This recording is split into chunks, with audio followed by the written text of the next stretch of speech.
لماذا سميت اليمن بجبال الأحقار؟ لكثرة الرمل فيها، فلذلك سماها الله جل وعلا. قال واذكر أخا عاد. وأخا عاد من؟ عاد هو أخا لإرم وأخا لجديس وأخا لعملاق.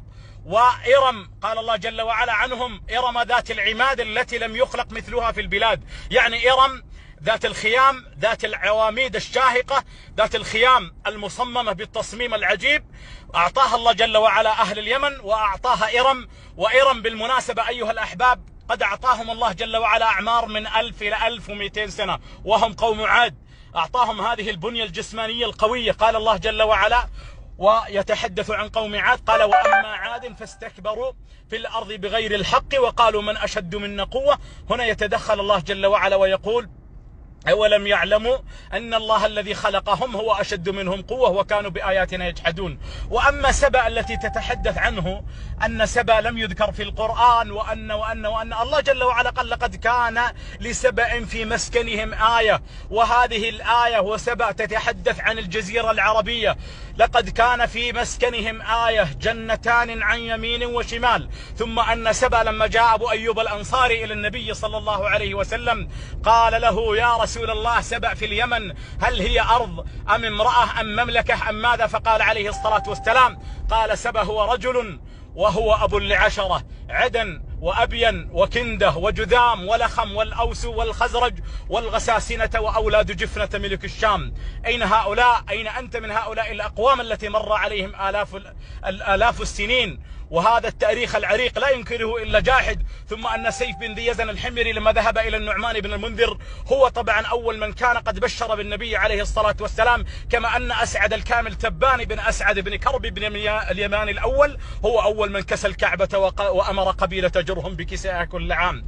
ولكن سيف لما جاءه وفد على أرض الحجاز يهنئونهم وعلى رأسهم عبد المطلب قال له يا عبد المطلب قد ولد غلام في تهامه بين كتفيه علامة وقيل شامة فستكون لكم به الإمامة ولكم به الزعامة إلى يوم القيامة. هذا سيف. وأما أسعد فهو أول من كسى الكعبة ورأى في المنام أنه يكسي الكعبة وبالفعل كساها وأمر قبيلة جرهم كل عام. ويأتي هذا المتطفل الذي لا يفهم له إلا كلمتان عن التاريخ ثم ينكر الأحاديث الصحيحة التي تدل على فضل أهل اليمن، وثم ينكر الأحاديث الصحيحة، ثم ينكر كلام الله جل وعلا ويتحدث عن سبأ ويتحدث عن اليمن. يا أخي والله لا يغرنك كثرة الأتباع ولا يغرنك الطفرة النفطية، فوالله لا تعودن اليمن برجالها وبرجالها الأشاوس ولا تجدن اليمن كما قال عليه الصلاة والسلام المرأة تمشي من صنعاء إلى حضرموت لا تخشى إلا الذئب ولا ترين إن شاء الله كما ذكر عن النبي عليه الصلاة والسلام قصور بابل في أيدي المسلمين. ومن هم المسلمون ومن كان في ذاك الزمان أصحاب قصور بابل إلا اليمنيون؟ هاجروا إلى الصعيد مصر وهاجروا إلى السند وإلى الهند. ومن الذي فتح هؤلاء؟ أعمارهم لا تتراوح من 17 إلى 18 عام والله المستعان. وأنتم اليوم يبلغ هذا الشاب عمره 20 إلى 40 سنة يلعب بلاي ستيشن.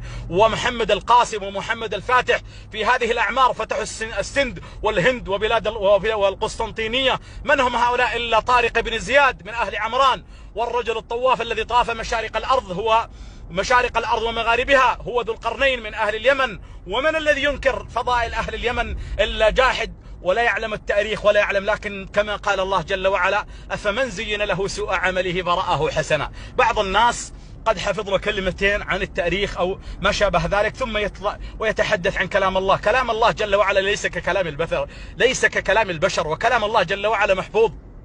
قال الله إنما هي آيات في صدور الذين آمنوا. وأنت والله لست من أهل الإيمان عندما تنكر فضائل النبي عليه الصلاة والسلام وعندما تنكر القرآن الكريم عندما تقول إن الله لم يتحدث عن اليمن وهذه أكذوبة. هذا ما أحببت أن أقوله في عجالة، ولكني أقول اللحن زين للفتى يكرمه حيث أتى، من لم يكن يحسنه فحقه أن يسكت. والسلام عليكم ورحمة الله.